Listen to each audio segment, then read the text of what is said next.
and a safer environment for all. Remember, every shilling is a building block. Every contribution a step towards progress. Let's ignite Miminisisi into a legacy of change. Let's sculpt a better tomorrow for Kenya. Dial *354*47# to subscribe today. Tenda Wema with TV and Radio 47.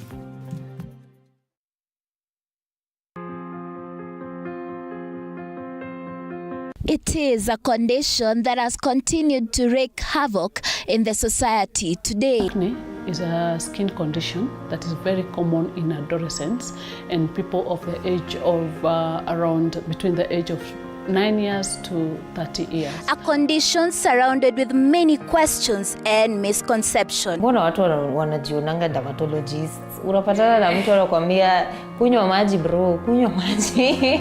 Could this be the reason why many ladies tend to opt for makeup? Join me, Nelly Lusigi, as I take you through the tribulations of acne. Every Wednesday on Kenya's biggest comedy talk show, Dr. Frega Tonight. Ladies and gentlemen, Miley the DJ. Aya. Miley the DJ.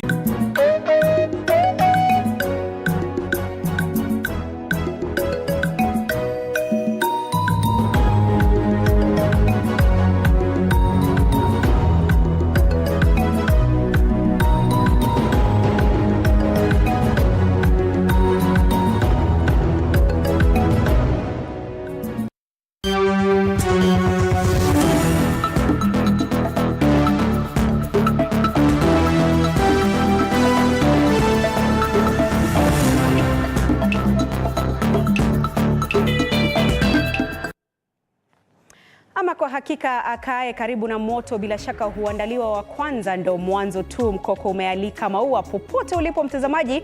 Natumai kwamba Jumapili yako imekwendea vema. Hujambo na karibu.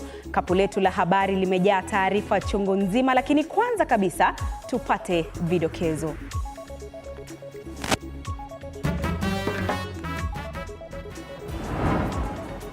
Serikali haitalegeza kamba kwenye msimamo wake kuhusu kutuma maafisa wa polisi kudumisha amani nchini Haiti.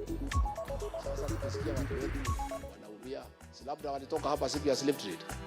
Si tuende tuwasaidie.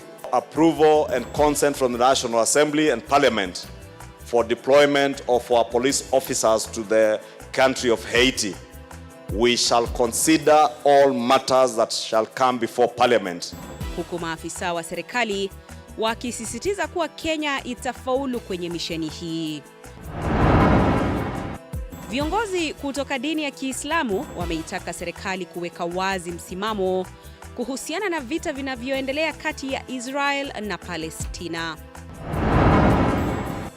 Na watu watatu wameuawa na watu wasiojulikana katika eneo la Alego, hali iliyowalazimisha wakazi kuvamia kituo cha polisi kuonyesha hamaki yao.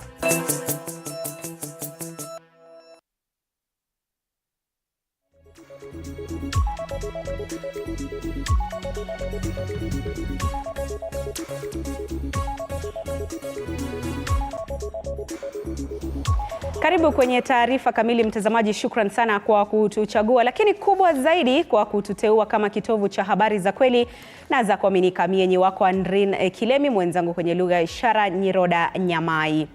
Serikali haitalegeza kamba kwenye msimamo wake kuhusu kutuma maafisa wa polisi kudumisha amani nchini Haiti. Hii ni kwa mujibu wa wakuu serikalini ambao wamezungumzia swala hilo. Naibu Rais Rigathi Gachagua, mkuu wa mawaziri na waziri wa masuala ya kigeni Musalia Mudavadi, waziri wa usalama Kithure Kindiki na kiongozi wa walio wengi katika bunge la kitaifa, wote wakizungumza katika sehemu mbalimbali hivi leo, wamekariri kuwa safari ya Haiti haitabanduka. George Maringa anatufungulia jambi la TV47 Wikendi. Siku moja baada ya Rais William Ruto kutangaza kuwa azma ya kutuma maafisa wa polisi nchini Haiti ingalipo, and the executive has conveyed the request to Parliament for consideration. I look forward to an expeditious consideration of this request in the light of the dire situation in Haiti. Viongozi wengine wakuu wameshikilia kuwa serikali haitabanduka katika azma hiyo. Kwenye hafla mbalimbali nchini zikiwemo ibada za misa, mikutano na mabalozi, viongozi walionekana kupigia debe swala hilo la kutuma maafisa wa polisi wa Kenya nchini Haiti. Akizungumza eneo la Lolgorian huko Kilgoris, kaunti ya Narok, Naibu Rais Rigathi Gachagua amesema Kenya inafaa kuona fahari kubwa kwamba maafisa wa polisi wataongoza vikosi vya usalama nchini Haiti. Hii Haiti, kama hamjui, watu wanakaa kama mimi ama nyinyi. Sote ni watu weusi. Sasa tukisikia watu wetu wanaumia, si labda walitoka hapa siku ya slave trade, si tuende tuwasaidie? Na askari wetu are professional, and that is why the United Nations Security Council has identified the National Police Service of Kenya. Rigathi aliongoza viongozi wengine kwenye ibada ya misa huko Narok.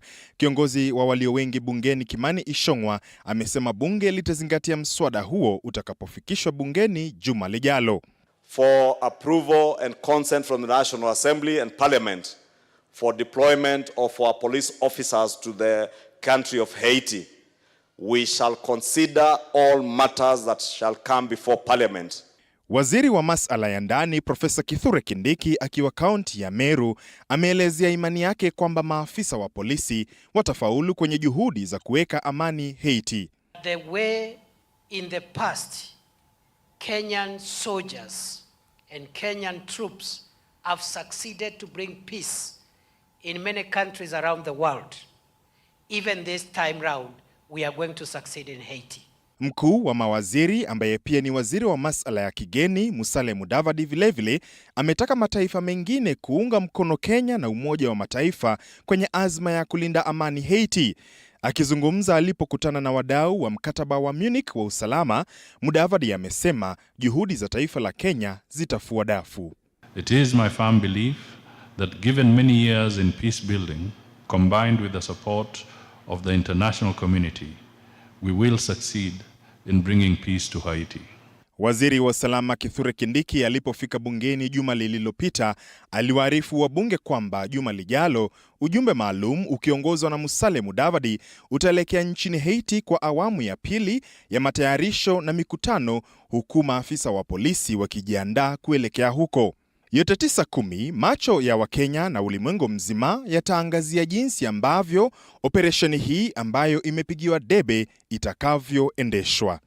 George Maringa, TV47, Nairobi. Asante sana George Maringa kwa taarifa hiyo. Na viongozi kutoka dini ya Kiislamu wameitaka serikali kuweka wazi msimamo kuhusiana na vita vinavyoendelea kati ya Israel na Palestina. Viongozi hao ambao wameapa kufanya maandamano kama ishara ya umoja na wananchi wa Palestina wamesema kuwa matukio yanayojiri katika nchi hiyo ni ya kusikitisha mno na inakiuka haki za kibinadamu. Kulingana na viongozi hao, maandamano ya amani yataandaliwa katika maeneo mbalimbali nchini kama ishara ya umoja na watu wa Palestina. We are raising funds to give relief to these people who are suffering, hoping that the world will be able to impose some force to open some of these blockaded gates that food can get inside. We are also going to hold a demonstration in cities and different places in Nairobi as Kenyans to show our solidarity with these suffering people of Palestine. Viongozi hao ambao wanaitaka serikali kuweka msimamo wake wazi kuhusiana na vita hivyo wanasikitika na hali katika eneo la Gaza ambayo inazidi kuzorota kila kuchao. We are also asking the Kenya government to dissociate themselves with the activities of the Israelis and civil relations, and if possible send away the Israeli ambassador immediately and recall our ambassador in Israel to come back as a matter of solidarity to the people of Palestinians. Matamshi ambayo yameungwa mkono na viongozi kutoka dini ya Kikristo ambao wamewataka waumini kuwaweka katika maombi maelfu ya familia waliopoteza wapendwa wao katika vita hivyo. Kuna vita huko Ukraine, even in Kenya, we are not stable. We are not stable yet. We have to pray for our country. Sawa. We have to pray for our country. And we can only be stable if we are stable in our hearts. If we are stable in our hearts. Vita kati ya nchi ya Israel na Palestini ilianza mnamo mwaka wa 1948. Mashambulizi yaliyoanza hivi majuzi yakipelekea vifo vya watu takriban 3,200. Na watu watatu wameuawa na watu wasiojulikana katika eneo la Alego, hali ambayo imezua rabsha, huku wenyeji wakifika kwenye kituo cha polisi cha Kowet na Ndere kuonyesha hamaki yao. Polisi walilazimika kufyatua risasi hewani na kutumia vitoza machozi ili kuwatawanya waandamanaji waliotishia kuvuruga kituo cha polisi cha Ndere ili kumnasa kiongozi wa kundi linalodaiwa kuwahangaisha wenyeji. Mshukiwa huyo anaaminika kukwepa wakazi waliomsaka na kutafuta hifadhi kwenye kituo hicho. Wananchi hao waliokuwa na ghadhabu walivamia kituo hicho wakiwa wamejihami na silaha ambazo walipanga kutumia kumpa kichapo cha paka mwizi huyo. Mshukiwa huyo aliponea chupuchupu baada ya gari la maafisa wa polisi wa kituo cha Ndere kumpeleka katika kituo cha Siaya ili kumnusuru. Dongo. Natoka eneo inaitwa Urugotoenga. Huko kuna wezi juzi tu walikata mtu wa M-Pesa. Sasa tena jana tuliamka asubuhi tukapata watu watatu wameuawa na mtu mmoja. Kai ntijo kuwe polisi maka gibeginjo kuwe kochopo kar changato gibiro ngwech. Kone mali nyaka changato kochopo ngwech. Wanu wale polisi maka ibo kodo polisi. Polisi maka wetu bekwadwa. Owino polisi maka wetu kwadwa waan. Kazi ya polisi hapa ni pombe, kutafuta watu wanakunywa pombe na kushika. Hapa kwa mtaa hatuwezi tembea, hatuwezi enda mahali, enforcement anytime hatuwezi shika. Watu wametuua sisi kila saa. Mimi naitwa Nicolas Owino kutoka Gombe Papteke. Mimi amekataa hii maneno ya watu kuua, saa yote mtu kukufa. Na polisi iko hapa Ndere, umefanya tu kazi ya kununua bangi na chang'aa ameenda kukunywa huko, umelipwa pesa na mama ya chang'aa, hakuna kitu wanafanya. Mekataa. Na licha ya kupungua kwa idadi ya visa vya ukeketaji nchini kutoka asilimia 38 mwaka 1998 hadi asilimia 15 mwaka 2022, serikali, wazazi na washikadau wengine wameombwa kujihusisha kikamilifu na vita dhidi ya ukeketaji na mimba za mapema pamoja na kuwachukulia hatua kali za kisheria wahusika wakuu. Wakizungumza hapa jijini Nairobi, washikadau mbalimbali wameangazia umuhimu wa kuwashirikisha wanaume na wavulana katika vita dhidi ya ukeketaji, wakikariri kuwa usawa wa kijinsia hauwezi kufanikishwa bila hao. Kushirikiana na wanaume na wavulana kunahakikisha familia, jamii, taasisi na washikadau wengine wanaendeleza vita hivi kwa pamoja na kusaidia wasichana kudumisha hadhi yao. Government is coming up with a movement of men, whereby we are yet to celebrate for the first time the International Men's Day, bringing men together who are gender sensitive and protecting women and girls, and also empowering the boy child and men. We need men, and that's why we are having this men-to-men engagement. The convening is here in Nairobi, and it's bringing 6 countries to come and discuss the aspect and to come and see how can we put the strategy more visible to them and to the countries. In Kenya right now we have the 2/3 gender rule, which is a good plus to us, and we want to see if this policy can also trickle to other African countries to see the space when it comes to gender equality. And even as a county, we are glad to say that we have ensured that we include male champions within Nairobi County to support. And we are hoping that this will not only end here, but will also be cascaded to other counties.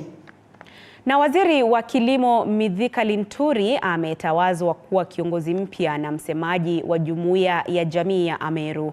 Haya yalijiri katika hafla iliyoongozwa na baraza la wazee wa Njuri Ncheke katika eneo la Nchiro, Waziri Mithika akichukua wadhifa huu kutoka kwa aliyekuwa gavana Kiraito Murungi. Kulingana na wazee wa jamii hiyo, Waziri Mithika sasa ndiye mwakilishi rasmi wa jamii ya Ameru katika mazungumzo yoyote ya kitaifa. Vilevile, baraza la Njuri Ncheke pia limemtawaza naibu gavana wa Meru Isaac Mutuma kwa wadhifa wa kiongozi wa jamii la Ameru, jambo ambalo linaweza kutafsiriwa kama maandalizi yake ya kuwania nyadhifa ya juu zaidi.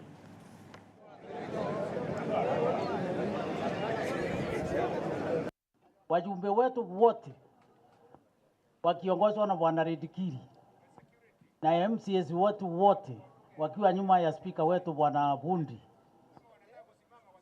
kiongozi wetu wa Meru ambayo ametambuliwa na Njuri Ncheke ni Mithika Linturi, na tunaambia hata rais, na tutamwambia tu tukiwa na yeye, mtoto ambaye ako mgongo wa Njuri Ncheke, ukisikia tu unataka kumshuna, utashuna babake Njuri Ncheke. Anishune kwanza, ashune kadera, kianza kulia hata mtoto atajua amepotea njia. Deputy Governor wa Meru, huyu mtoto wake ni minister wa Methodist na si mzee wa Njuri, lakini nimeongea na yeye, nimwambia minister wa kwanza wa Methodist wa Meru alikuwa anaitwa Philip Ntoinoti na alikuwa mzee wa Njuri Ncheke. Kwa hivyo hata yeye asifiche, kama Ntoinoti alikuwa minister wa Methodist na akawa mzee wa Njuri Ncheke, hata yeye. Wajumbe wetu wote. Tukiachana na hayo ya jamii ya Ameru, sasa mtazamaji, tuangazie mengine ambapo utengenezaji wa bidhaa za afya humu nchini umesemekana kuwa mojawapo ya njia mwafaka za kutimiza mpango wa afya bora kwa wote inayokadiriwa kuwa na vipengee 4 ikiwemo usalama wa bidhaa za afya, teknolojia na uwekezaji katika sekta ya afya. Na kama anavyotuarifu mwanahabari wetu Elizabeth Atieno, serikali kupitia Wizara ya Afya imeahidi kupiga jeki sekta ya utengenezaji wa bidhaa, teknolojia na uvumbuzi wa vifaa mbalimbali za afya ili kuwakimu Wakenya wanapohitaji huduma za afya. Kila mwaka taifa la Kenya linapokea 70% ya bidhaa za afya kutoka mataifa ya kigeni, hali inayoleta mashindano kati ya watengenezaji wa bidhaa hizo humu nchini na kampuni za kimataifa kama PEPFAR na Global Fund.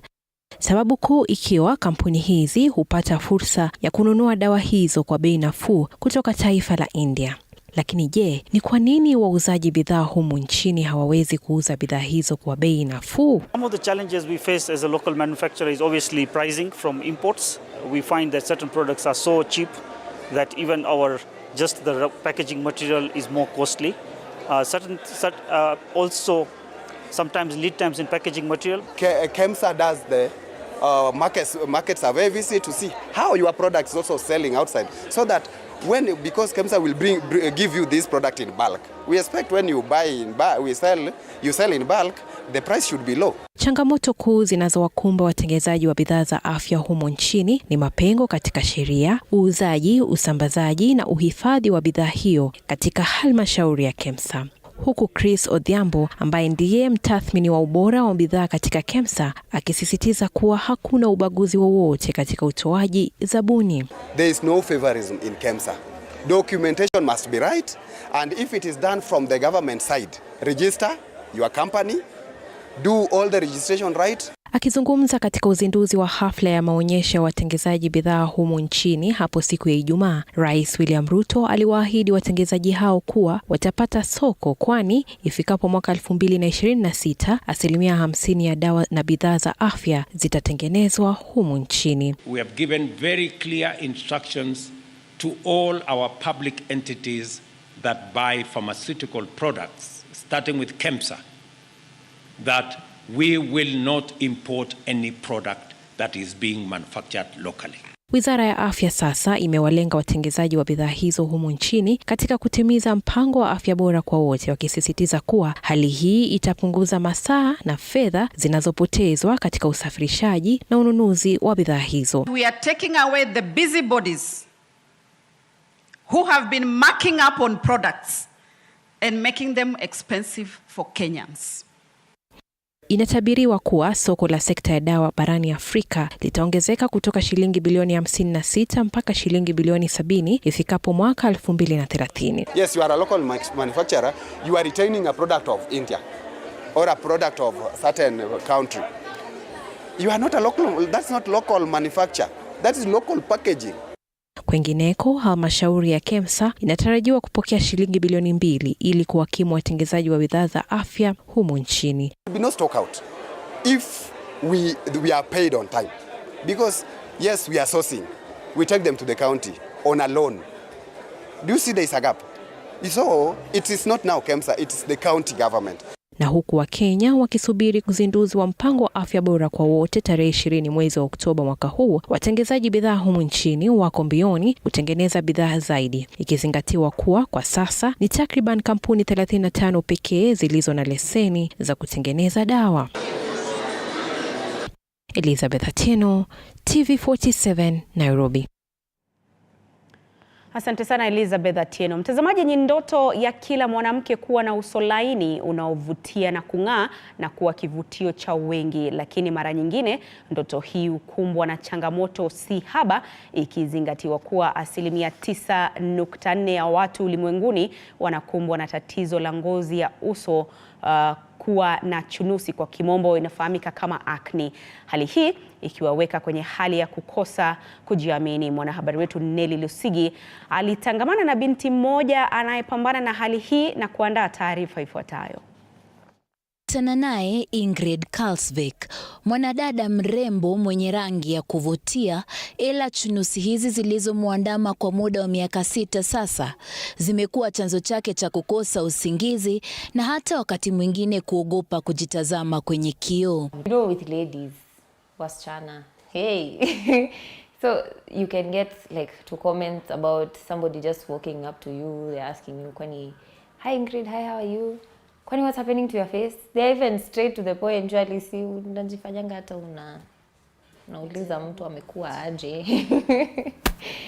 And the whole thing, the notation of maybe you don't drink enough water, you should stop with margarine, you should stop drinking stuff with milk, you should stop sugar intake. So it was just hectic, honestly. Ingrid anaeleza jinsi maisha yake yalivyokuwa magumu katika shule ya upili. You can get like to comment about somebody just walking up to you, they're asking you, kwani, hi Ingrid, hi, how are you? Kwani, what's happening to your face? There were points where I didn't even want to look in the mirror, honestly. And it's not only in high school, because there sometimes you just feel low. Hali hii ilimlazimu kuanza kutafuta mbinu za kupambana na jinamizi hili kwa kujipaka bidhaa asili, lakini juhudi hizi hazikufua dafu. Hakuna kitu sijajaribu. Let's start from there. Kwanza in high school, all my days, we used to apply aloe vera, which aloe vera is, I know that one might have helped or whatever. I've done potatoes, tomatoes, ndizi, baking soda, avocado, mayai. Oh my days. Yeah, like more of these natural things. People tell you, you know, try turmeric. Turmeric will work for you. There was a concoction of garlic. I think honey. Anyway, I've tried a lot. Ingrid aliachana na riba na kugaramika katika kutumia vipodozi ili kuficha chunusi usoni mwake. People think that you're applying makeup for other people, while in the case itself, it's for yourself. You know, if you look good and if you feel good, you get a boost of confidence. So that confidence was not there for me at the time. So I used to play around with makeup. I think that's where my love for makeup came from.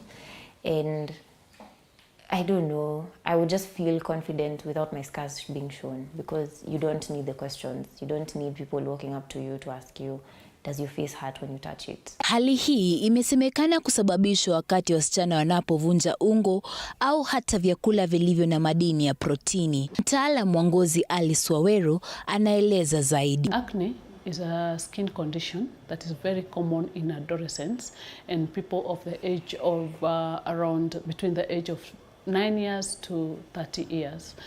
So it's just about to explain what it is. It's really an infection or rather overproduction of sebum, where the sebaceous glands which produce oil or sebum, they get infected with bacteria we call Cryptobacterium acnes. Kulingana na mtaalam, masuala ya chunusi yameainishwa katika makundi matatu na njia mwafaka ya kukabiliana na jinamizi hili ni kumwona mtaalam, kwani viwango hivi tofauti vya chunusi huhitaji matibabu maalum. We have a classification of acne where we have mild acne. We classify it as mild acne, moderate and severe.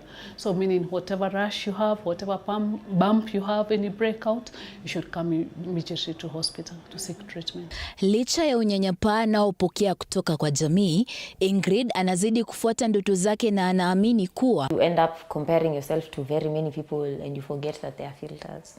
You forget that there is makeup. You forget that there are products that people cake onto their face, they have layers. So you're here frustrated over a picture that somebody has edited or photoshopped. Ingrid anazidi kufuata ndoto zake na anaamini kuwa katika hali yake ataweza kupata usaidizi na kuwafikia wengi walio na hali kama yake. Nelly Lusigi, TV47.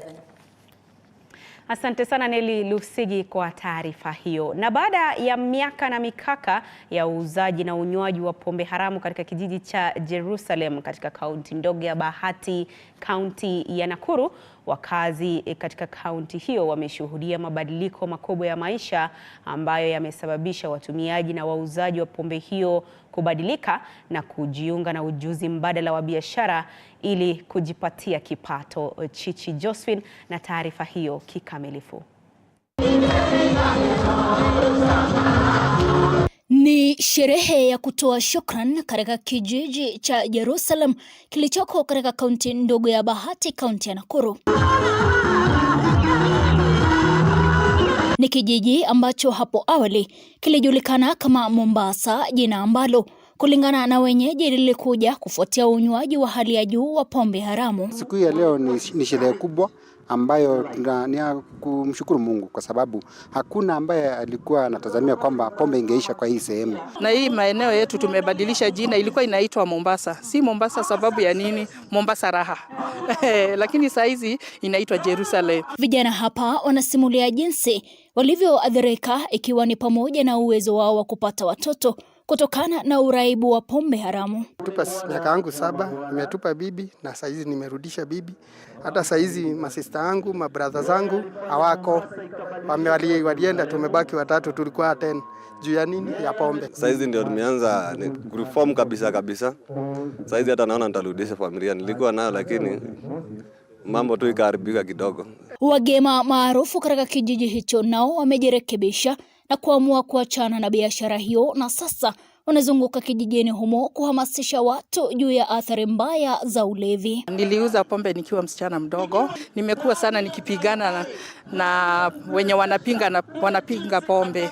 Lakini sasa kwa hii wakati ni mimi mmoja wa kupigana na wenye wanauza pombe, na tunashukuru Mungu kwa sababu wengi washaacha, na ndio sababu tuko mahali hapa. Mpango wa kukomesha pombe haramu kijijini bado unaendelea kwa msaada wa wasimamizi wa wanachama wa gunzo ya nyumba 10. Tumefanya kampeni kubwa ya kwamba watu waache pombe, na ilikuwa ni changamoto kwetu kwa sababu kulikuwa na ile resistance ya watu ambao ni wa area hii ambao walikuwa wanapika, na pia wale ambao walikuwa wameathiriwa sana na pombe tena ilikuwa ni changamoto kwao kuacha.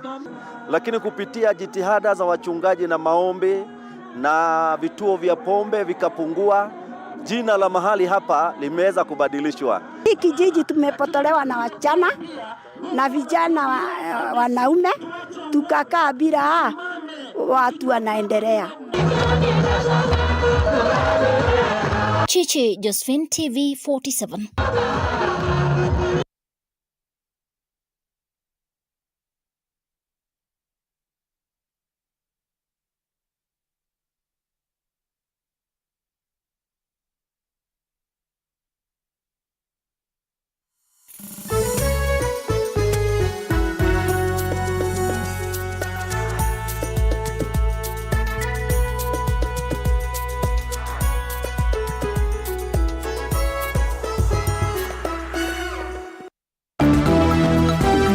perfect family is not always what it seems. Hapa hakuna mtu anaweza kunificha kitu. When a father... Na michezoni ni kuwa Mkenya Joshua Belet Jumapili asubuhi aliwaongoza wanariadha wenza Cyprian Kotut na Bethwel Chumba kujinyakulia ushindi katika makala ya 47 ya mbio za masafa marefu ya Amsterdam, Uholanzi. Belet aliongoza mbio hizo baada ya kukimbia kwa umbali wa